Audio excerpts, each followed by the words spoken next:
Hi, everyone. Welcome to our last session of our two-day Notary Public Day Extravaganza. I'm so grateful for all of you who have stuck out these last couple of days. I hope that you got to see some amazing sessions. And last but certainly not least, I'm so excited to have Elizabeth Blosser from the American Land Title Association.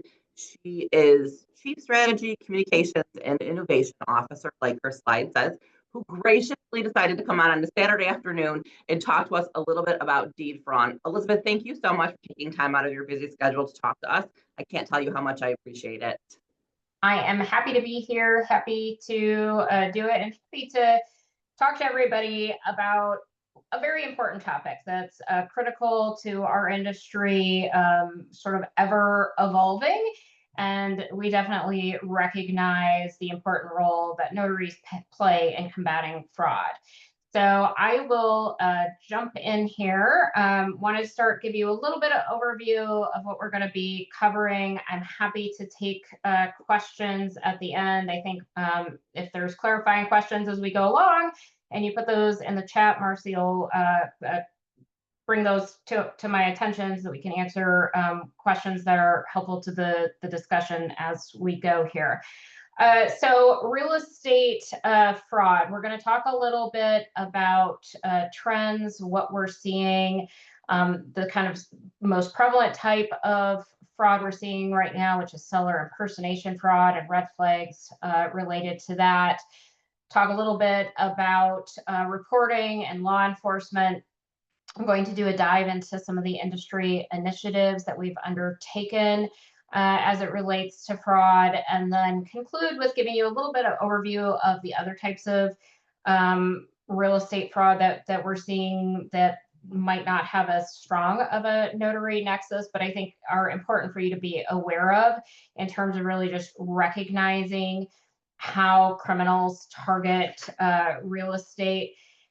You know, if you look at FBI data that comes out every year, you see fraud trends generally, and you see that attempts and losses are up across the board, and certainly real estate is not exempt from this type of criminal activity. In fact, real estate really represents a high value target for these criminal organizations, given the amount of money that moves in a real estate transaction, and also just the record amounts of equity people have in their homes. And that's, you know, really a good thing. But, you know, those large dollar amounts really make real estate a target for criminal activity.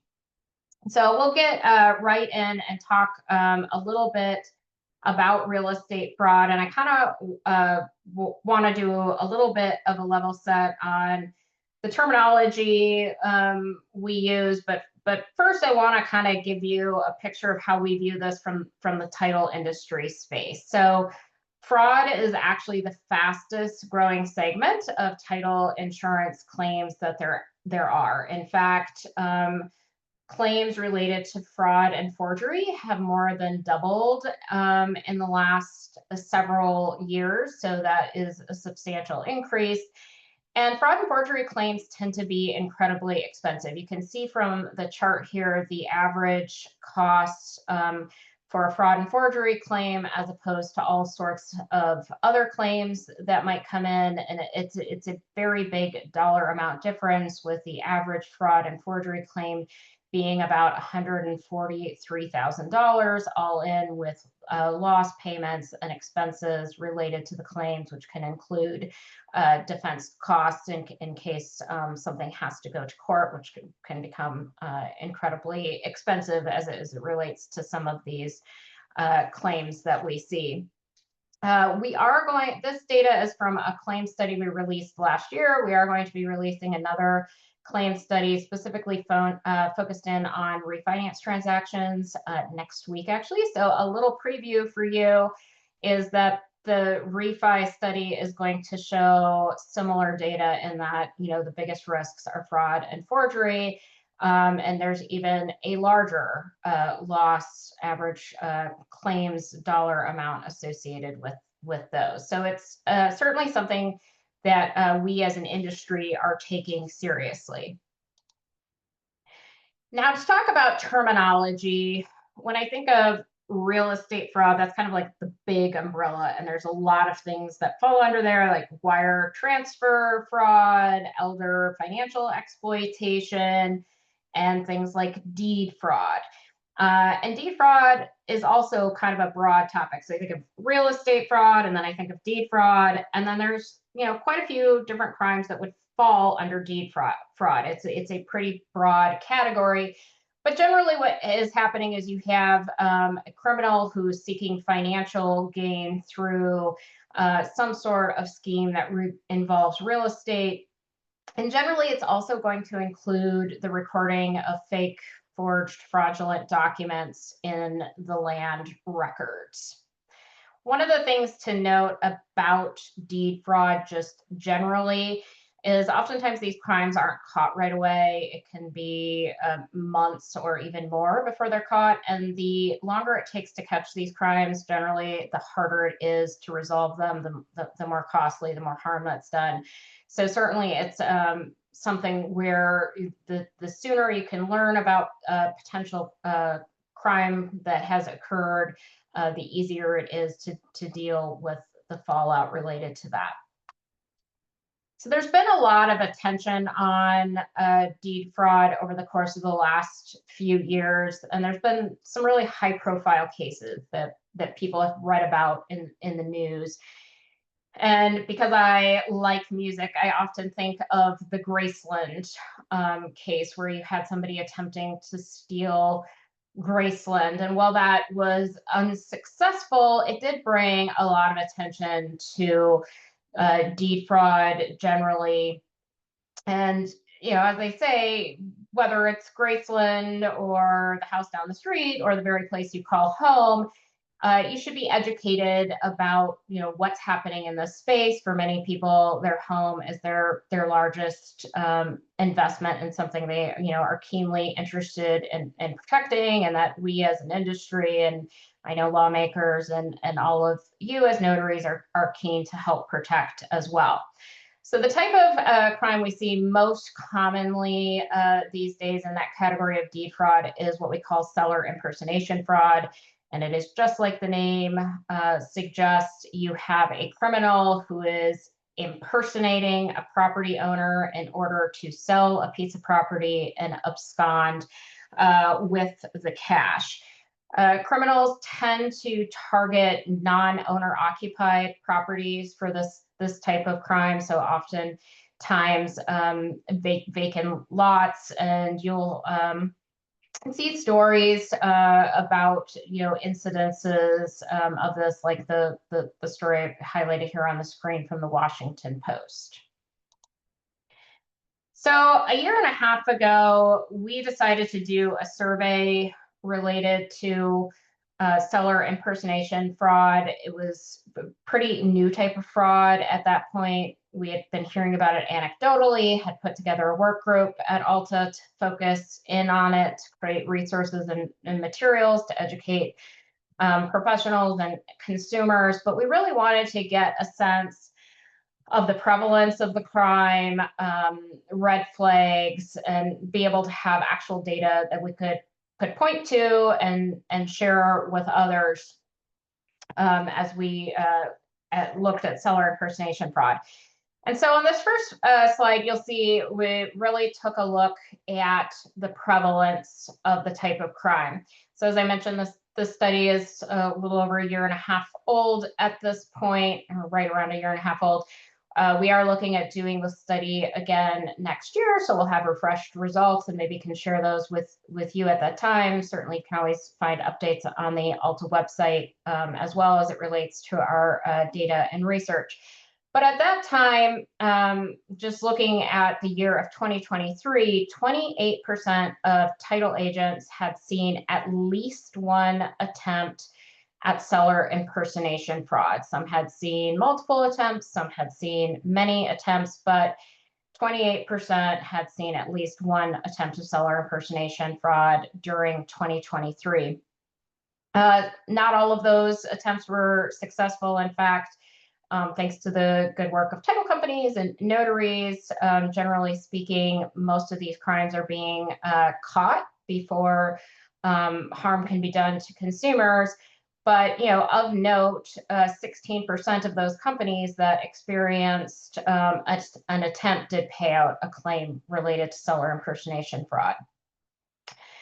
You'll see on the other side of the screen some data we collected just about the month of May 2024. So we wanted to see specifically what were people seeing at the time, the month previous to when we collected these survey results. And at that point in time, 19% of title companies had had at least one attempt of seller impersonation fraud solely in the month of May of 2024. So, we've heard that there are increases happening. We're going to gather more data next year and see where things are at. But, we continue to hear about these incidences. And as you can see, just in that month of May 2024, over half the companies that had at least one attempt of seller impersonation fraud had multiple attempts happening. As part of this study, we sort of picked out a few of the big themes that we saw, and they're highlighted here in this graphic, and we'll dive into each of them a little bit deeper on subsequent slides. But one of the biggest red flags for seller impersonation fraud is somebody who is requesting an all cash transaction. So what you'll see in these criminal activities is the fraudsters are looking for a fast sale with as few people involved in the process as possible. They want it to go quickly and have as few people looking at it as possible, because that ultimately helps increase their odds of carrying out their crime. Another red flag, and one that I think will be of particular interest to all of you, is that the criminals are often looking to have a mail away signing and are using notaries that are not known or maybe vetted by the title company. So generally they will say that they are unavailable to show up for the signing. As we mentioned previously, oftentimes it is non-owner occupied property that is targeted. And we asked specifically about notarizations as part of this survey, and found that most commonly the criminals are using fake notary credentials, something that maybe they're using AI to help them create, but they don't relate to a legitimate commission. The second most common thing as you look at notarizations that are part of these fraud attempts, whether they're successful or not, is the illegal use of real notary credentials. So the criminals are using legitimate notary credentials without the notary's knowledge or consent. And this can happen a couple of ways. Maybe they get something notarized, or maybe they go to some sort of public records where they're able to access the information about legitimate notary credentials and be able to lift that and use it in their crimes. And obviously this is very, very disconcerting for those of you who are notaries, because if your legitimate credentials are illegally used without your knowledge or consent as part of a crime, you're going to, at some level, be dragged into the proceedings related to that. One of the questions we also asked was the use of non-public personal information by these criminal elements.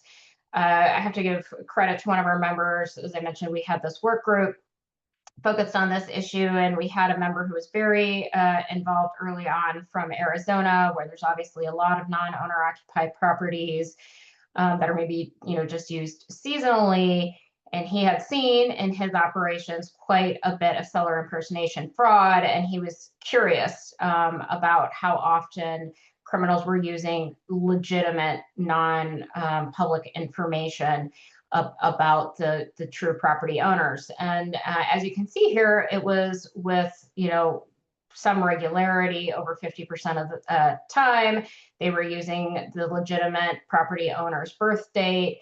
And over 40% of the time, they were using either the driver's license or social security number for the actual property owner. So obviously that use of non-public information to commit these crimes makes it, much harder to detect them.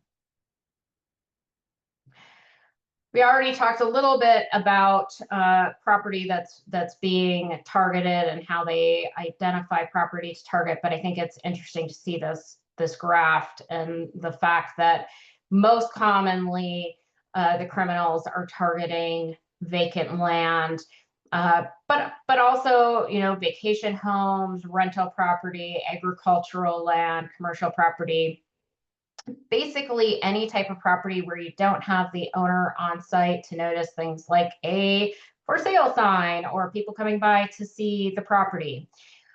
So it is not very common that primary residences are targeted for seller impersonation fraud, but it does happen. I've heard instances of it, generally because the property owner was gone from their residence for one reason or another that occurred. When we put this study together, we had a pretty good sense of the red flags that our members were seeing, and I'll go through that list in terms of a document that we put together early on. But again, wanted to capture the actual data as part of the survey so that we would have a good sense of what was happening. Again, when it comes to seller impersonation fraud, the criminals are looking for an all cash transaction. As we mentioned, they are saying, oh, we can't show up for signing, so we want to use have a mail away closing, use our own notary. Another really big red flag is that there's generally not any mortgage, lien, or other encumbrance associated with the property they're trying to fraudulently sell. And again, this is because they want the transaction to go very quickly, and they want as few people looking at it as possible. That also leads to them often putting these properties on the market at prices that are below market value. When I'm talking to potential buyers and consumers, I like to say, whether it's romance or real estate, if it seems too good to be true, that is the time to start asking quite a lot of questions. Generally speaking, the fraudulent seller also wants to have funds wired to them. If they get a check that is in the name of the legitimate property owner, that adds another hurdle to them being able to abscond and steal proceeds. And so they're generally asking for a wire transfer. I will tell you, this has led many title companies to only doing processing of proceeds via check to help avoid this. And then another thing that I'm kind of curious to see, this sort of last item on the chart, is whether or not the title holder of record is deceased. As you can see, there's some level of prevalence for this, and I wonder if that's going to be a factor that criminals exploit more and more. So as we look at doing additional studies, that's certainly something I am keeping my eye on. So specifically, we asked in this survey about the notarizations that were associated with seller impersonation fraud attempts, successful and unsuccessful. And we grouped in this chart what people said was somewhat common, or very common. And so you can see with greatest frequency, fake notarization credentials are used, followed by the illegal use of legitimate credentials. And then you'll see sort of the third case scenario is criminals passing off fake IDs as legitimate and in-person notarizations. You also have instances of notaries being complicit in the crime for whatever reason. Potentially you have criminal elements who are going out and getting a commission in order to perpetrate their crimes. At the time that this survey was done, we also asked about remote online notarization. And as you can see, seller impersonation fraud was not very common with RON, and sort of the multi-factor authentication requirements of credential analysis and knowledge-based authentication questions. That doesn't mean that seller impersonation fraud hasn't occurred and hasn't been successful with RON transactions. It has, generally as a result of certain protocols being bypassed for one reason or another. But that's another factor that we're going to be looking at as we, do more research to see if those numbers have changed at all. Now, because that third most common category was fake credentials, getting through an in-person notarization, we teamed up with the National Notary Association. We're very pleased to do it, to put together a document that is tips for checking state identification cards during an in-person notarization. And so this is a multi-page document. You can find it on our, I believe both of our websites, but you can find it at alta.org under our section on seller impersonation fraud. And I think this is really important and will be sort of increasingly important as we see more and more convincing fraudulent IDs. I mean, we all know that they're getting better and better.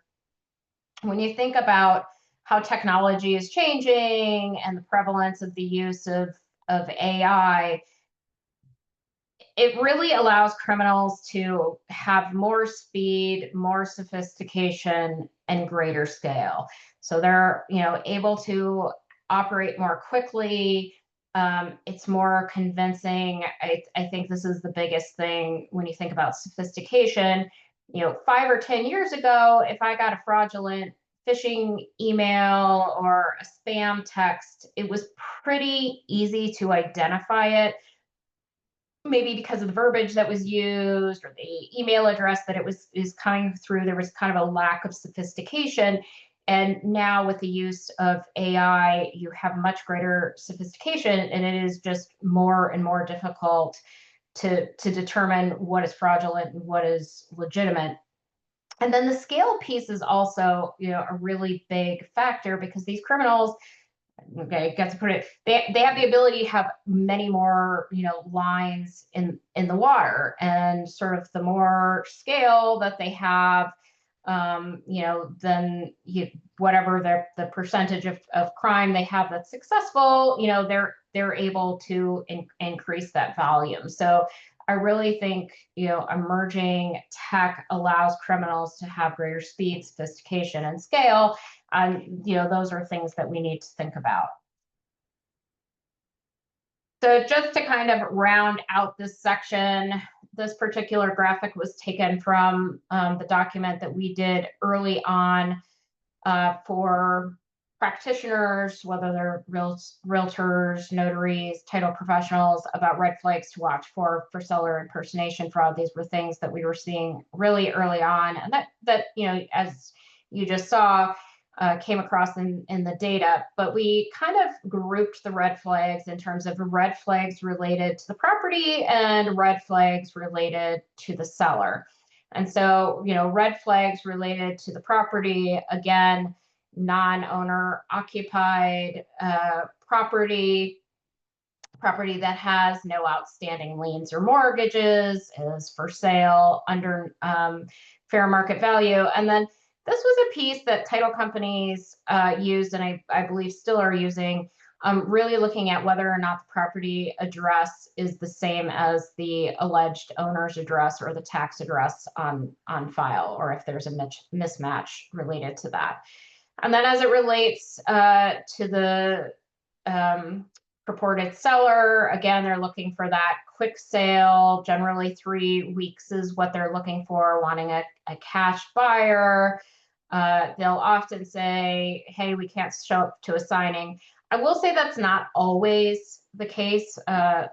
Some of these criminals will show up for a signing. In fact, we've had members who've done sting operations with law enforcement where one of these criminals has shown up for a signing and been arrested.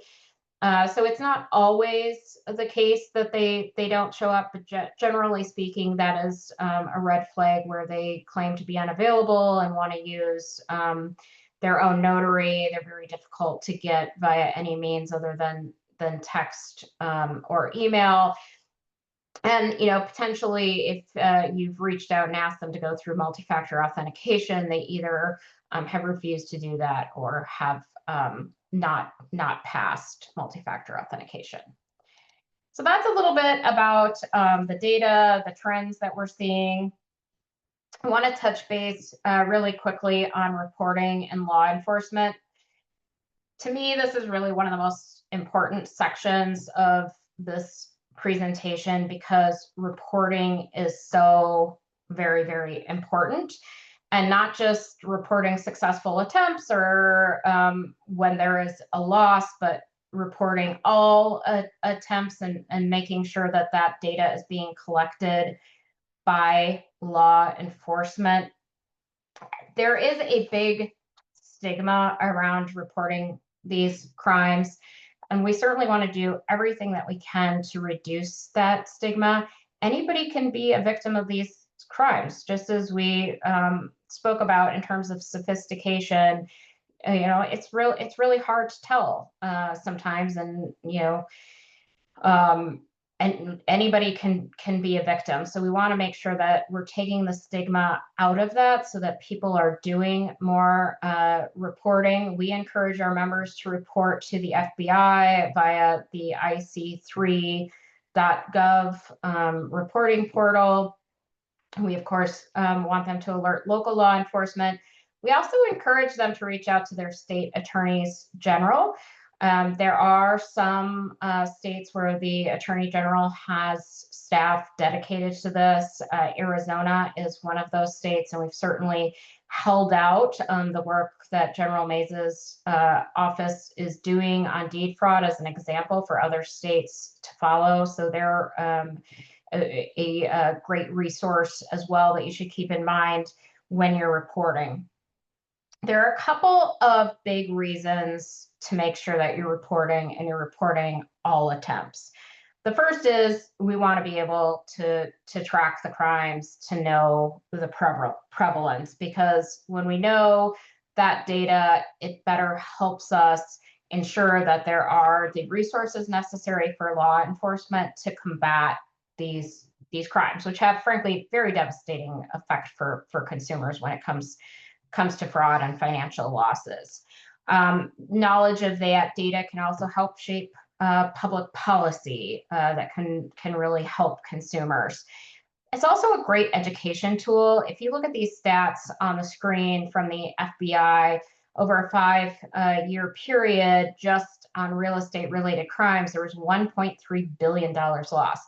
That's a number that gets consumers attention, and you want to get their attention because you want to be able to provide them information to make sure that they're savvy to what's happening so they can avoid becoming victims. And then, of course, the very biggest reason to report is so that law enforcement is able to pull all of that data together and catch the bad guys.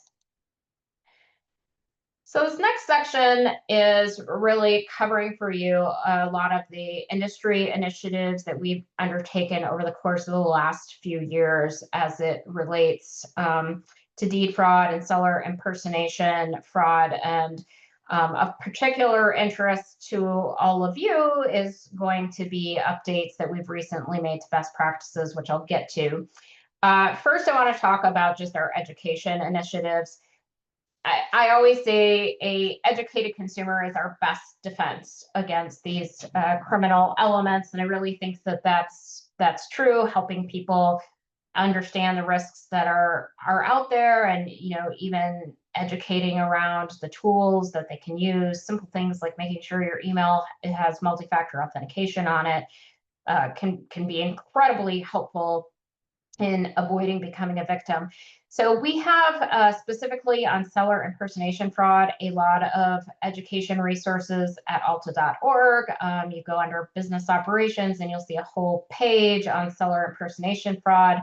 We have a video that you can use, documents for policymakers, for notaries, for consumers, and then for practitioners who are working in the industry. And so all of these documents are available to download for you to use. They're educational resources. We want to make sure that we're getting them out there and people are seeing them. If you go to Alta Prints, some of these are also available for co-branding. So you can also put your logo on them as you supply them to people. So encourage you to feel free to use these resources. We also are using these educational materials to talk to regulators, legislators, policymakers about what's happening. Those are people who have, a really big platform. Lots of people listen to them. They have a strong voice and can help educate consumers as well. So here's just one example of the Texas Department of Insurance putting out a bulletin about seller impersonation. Again, this is something we've taken to other regulators in other states, other departments of insurance, and held it up as an example of something that's really helpful to be doing. And it doesn't have to be insurance regulators. It can be state legislators, state attorneys general, federal legislators. Anybody sort of has that platform to be educating consumers. We've also really focused in on some legislative efforts related to this, and I want to sort of start with some caveats to legislation. When you're thinking about legislation related to deed theft, it really has to be done in a very thoughtful way. I mean, all the time when you're working on legislation, you want to avoid unintended consequences, but you also want legislation that's going to be evergreen. We find that oftentimes criminals adapt very, very quickly. So even as it relates to seller impersonation fraud, which has only been around for a couple of years, we've implemented things as an industry to combat it, and certainly the criminals are trying to find a way around that. For example, the Secret Service put out a bulletin about a year ago talking about a new spin on seller impersonation fraud, where the criminals were also impersonating a title company. So basically, they would identify a piece of property, put it up for sale, and as they got a transaction, then they would also have a fraudulent, non-existent title company that they used to carry out the transaction. And that is really bad news for consumers, because if there's no legitimate title company involved, there's no insurance coverage for those folks. So the criminals are adapting, and we want to be really careful that we're not putting into place legislation that's not going to be helpful over the long run. You want to address what's happening currently, but you want it to be something that's going to be helpful for a long time. And you certainly don't want to upend established real estate law that's been in place for literally hundreds of years for a crime that may change 6 to 12 months down the road. So here are just a couple of examples of legislation we've talked about that we do think are sort of evergreen and can be helpful with, little, potential unintended consequences. And the first one here relates specifically to notarizations, the ability to use enhanced identity verification tools during an in-person notarization. And this is something we would just like to see expressly allowed in legislation, that you would be able to use multi-factor authentication and various identity proofing tools as you would like for in-person notarizations. Another big piece is free property recording notification alert systems. These are usually put out by county recorder's offices or whatever jurisdiction handles land records in a particular area. And basically, property owners can sign up to get text messages or emails if there are documents recorded in the land records related to either their name or the address of their property. And again, this can be incredibly helpful because you're finding out about potential crime much, much sooner. So you're able to more quickly address it, and there's less harm that can be done. We also are very much in support of education for licensed professionals. Again, very thrilled to be participating today and doing this educational event. But we would love to see, more education around fraud for realtors, notaries, and of course for title professionals as well, so that everybody knows what to be on the lookout for to help protect consumers. We also want to see increased law enforcement resources and criminal penalties when these crimes occur. So not surprisingly, when I talk about seller impersonation fraud, people say, what about title insurance? And that's totally appropriate because I work for the American Land Title Association. So what about title insurance? So I'm going to give you just a quick overview of the intersection between these types of crimes and title insurance and how it all works. So generally speaking, just kind of going to title insurance 101, you have owners policies, which protect property owners, and then you have lenders title policies, which protect the lenders who are loaning money for a mortgage. So I want to talk specifically about owners policies. So there are two types of owners title policies. There is a basic owners policy, which has been in place for a long time. And then there is an enhanced owner's policy, also known as the homeowner's policy, that's been available for about 20 years now.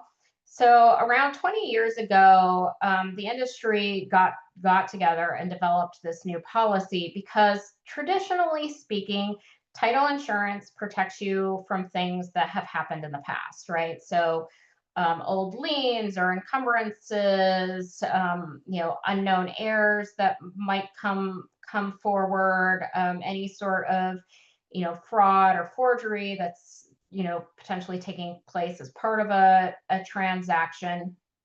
But there was this need for sort of an additional and enhanced protections to protect people if there was forgery that happened down the road related to their property. And the homeowner's policy offers that, plus some other things. But for the point of this conversation, it's really that post-policy forgery protection that might happen down the road, which is basically what seller impersonation fraud is.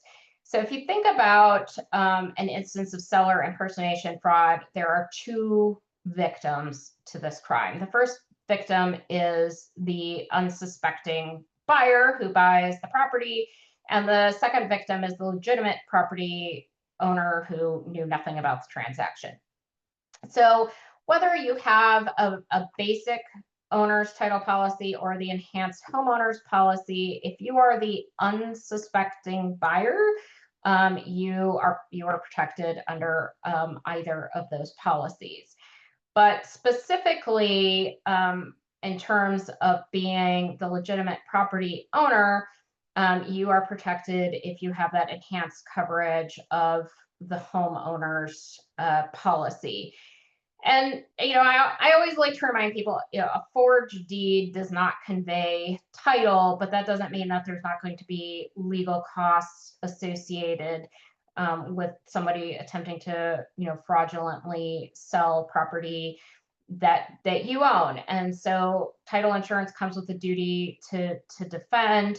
And so those are kind of the costs that the homeowner's policy can help you with.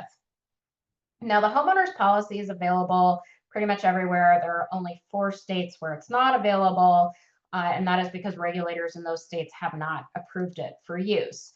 So just in August, literally a couple of months ago, Alta was very, very excited to announce 2 new endorsements for people. So obviously not everybody has the homeowner's policy. You're hearing about seller impersonation fraud.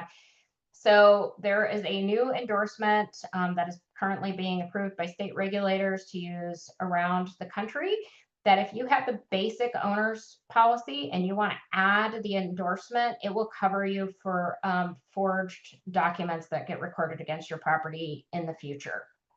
So that is something people are going to be able to go to their title companies and ask for that additional endorsement. The other endorsement that was put out is for states and places where the homeowner's enhanced policy is not available. So if you got the basic owner's policy on a transaction, you could at the same time get this forgery protection added. So very, very excited about this. Sort of as this headline suggests, we really felt it was time to really raise the bar on fraud. We felt as an industry we were the best people to be able to do that. You know, licensed, regulated insurance. So for consumers, it comes with a lot of confidence, and you know, certainly looking to address needs in the marketplace today. So that's kind of your 411 on title and insurance for a Saturday afternoon. The last piece in terms of industry initiatives is one that all of you will be very interested in. This also occurred in August. We were very busy in August, but we published updates to Pillar 4 of best practices that specifically relate to identity verification and seller impersonation fraud. So there are these 6 pieces that you see on the screen. Piece 1 and 3 are really about what title companies are doing internally in terms of staff training, and then making sure that employees have the tools and know how to do the use the tools they have to do identity verification. Items 2 and 4 really relate to signing professionals. So the ability to make sure that you are working with a known or a vetted signing professional, and that signing professional also has the tools that they need to do proper ID verification. Item 5 here basically relates to if you can't do 1 through 4, then how do you independently verify the identities of the people in the transaction to make sure that they are who they say they are? And then the final update is making sure that companies have fraud response protocols in place. So these are things you are likely to be hearing from title companies about if you haven't already, but these are just brand new updates to Ulta's best practices. So I'll just wrap up by talking a little bit, as I said on the outset, about how criminals are targeting real estate, to just kind of give you a sense of holistically what's happening outside of seller impersonation fraud and other types of deed fraud that we might be seeing. So in the survey that we did on seller impersonation fraud, we did ask about what other types of fraud title companies were commonly seeing, and not surprisingly, they said the most common thing was wire transfer fraud. And you know, this has been very prevalent over the course of the last 8 to 10 years. The industry has done a great job of utilizing technology and protocols to combat it, but it's absolutely devastating when it does happen. Generally, it starts out as a phishing email. Somebody clicks on a link, and the bad guys get into your email, whether you're the lender, the realtor, the title company, or the consumer. You know, the criminals are sitting in those emails accounts, and they're waiting for transactions. And obviously a real estate transaction is a big financial transaction, and so they try at some point to insert themselves into that transaction, and they put very convincing communication out that says, hey, your wire instructions have changed and you need to now urgently wire money to this account. And of course that account belongs to criminals, and once that money hits their account, they very quickly move that money overseas. And once it's out of the country, it's really hard to retrieve. I will say, if you hear of wire fraud, think somebody is a victim, immediately contact the FBI. They have protocols in place to stop the movement of the money. And so hopefully you can recover some of that. Once you're past the 72-hour mark, generally that money has moved out of the country, and there's little people can do to help you recover those funds. So certainly something that's out there, that the title industry is working very hard to combat. The other two issues that came up were issues related to heirs property and then elder financial exploitation. And these are really different types of crimes because sadly they are cases where the victim probably knows the perpetrator because the perpetrator is a family member or some sort of trusted entity in their lives. And so these crimes become much harder to track or to prosecute, frankly.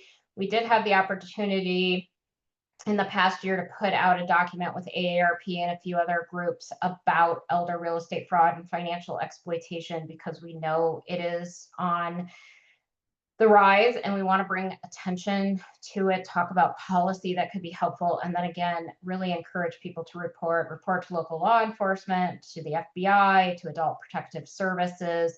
Certainly all of you in your roles have an important place in this because you're thinking about coercion issues, capacity issues, and of note, much older financial exploitation happens because of use of a fraudulent power of attorney. So something to be aware of, something that we're certainly focused on. And then we talked a little bit about wire fraud already. Again, we have great resources on this, helpful education videos, rack cards like the one you see here, which can also be co-branded at Alta Prints. So if it's something that's helpful to your work or your clientele, please feel free to go to the Alta website and utilize some of these resources. Nothing would make us happier than to have you be able to take this education and pass it on to the consumers you're working with. So that brings me to the portion of questions. If anybody has questions, I am happy to answer, and happy everybody has stuck it out through the very end of the extravaganza here. Yeah, let me ask this. Do you anticipate there being more guidelines coming out from Alta for notaries regarding, how we are verifying ID, or is there a more direct place for notaries in this conversation, do you think, going forward? Well, we're very excited to be able to have great relationships with the various groups that represent notaries, groups like NNA and others, and we'll continue to work with them on those types of initiatives. We had the opportunity, as we updated best practices, to have that based on conversations we were having with various groups. So, we want to make sure that we're in contact with those groups and that we're doing all of this together, and it's things that make sense. So certainly we want to continue to find ways to collaborate to educate consumers and combat these crimes. So whatever form that takes, but we certainly want to do it in a very collaborative way. Great. There's been a lot of conversation around deed fraud. We were seeing a lot of legislation out there recently in all of the states, right? And the Uniform Law Commission just did a deed study group. I mean, they just issued their last report. I haven't had a chance to look at it. But what would you encourage notaries? I know that this is an excellent opportunity, and we certainly appreciate you talking, but where do you feel notaries can get more involved in this type of conversation? Should they be talking to legislators? Should they be, joining Alta or going as an advisor or observer on these groups? Like, where can we get more involved to try to not only, educate ourselves, but really educate other entities as to what we're seeing on our side? Yeah, well, I mean, you all are on the front lines and sort of the boots on the ground, and you are seeing what's happening. You are seeing these trends and the outcomes, and have a very important voice and knowledge that others in the conversation don't have. So I very much encourage people to get involved with the process with the Uniform Law Commission. I think they're very open to having observers listen in and even provide feedback. Certainly, there's great organizations set up for notaries to get involved, and we always welcome, people being involved at Alta, coming to our educational events, being a part of our work groups and others that are focused on this. But it is you have an important voice. I would say if there's legislation in your state or there's legislators that have approached you, best thing you can do is reach out to others in the space, right? We need to do all of this in a very collaborative space. Everybody has a different perspective on this, and you need a full picture in order to have good, thoughtful public policy. So reach out to your state land title association. They'll be happy to talk to you. Reach out to your state realtor association, the lenders, the mortgage bankers association. Pull together a coalition. Our voices are much, much stronger together. But even more important, we're going to have much better policy that we're promoting if we're doing it in a really collaborative way. And then just to wrap up, if we feel that there's something fraudulent going on, if we see something out there, you advocate reporting it. Who should we report that to? The police, the landlord association, depending, who should we make aware of what we're seeing out here in case we do think that fraud is being perpetuated? So I would say the first thing to do is file something at ic3.gov with the FBI, get that in right away. If it's something where you want their interaction, they're going to rely on whatever information that you've already put into that website when you call a local field office. So there's local FBI field offices all over the country where you can reach out. Local law enforcement can be helpful.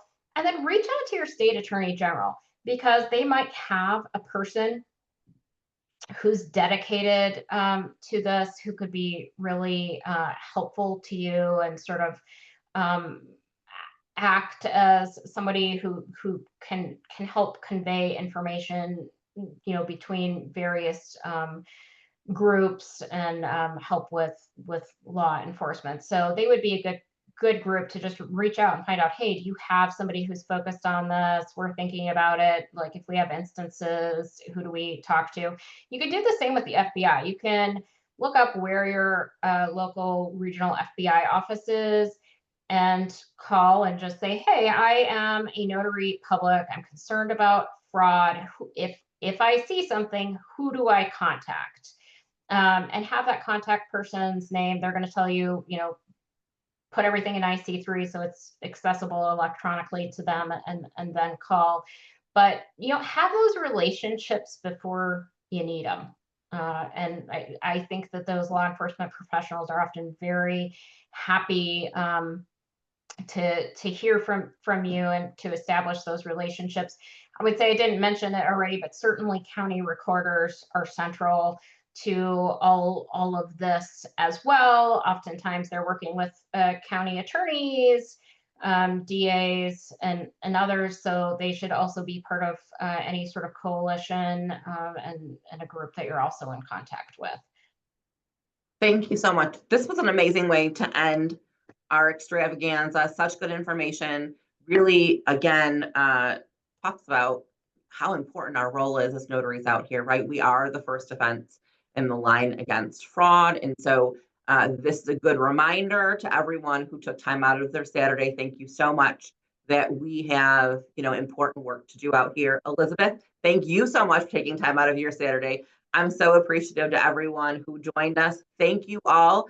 Thank you for spending 2 days with me. I certainly appreciate that. And I look forward to seeing you all out there in the notary world. So thank you all so much. Thank you again, Elizabeth. And I hope you all have a great weekend. Thank you.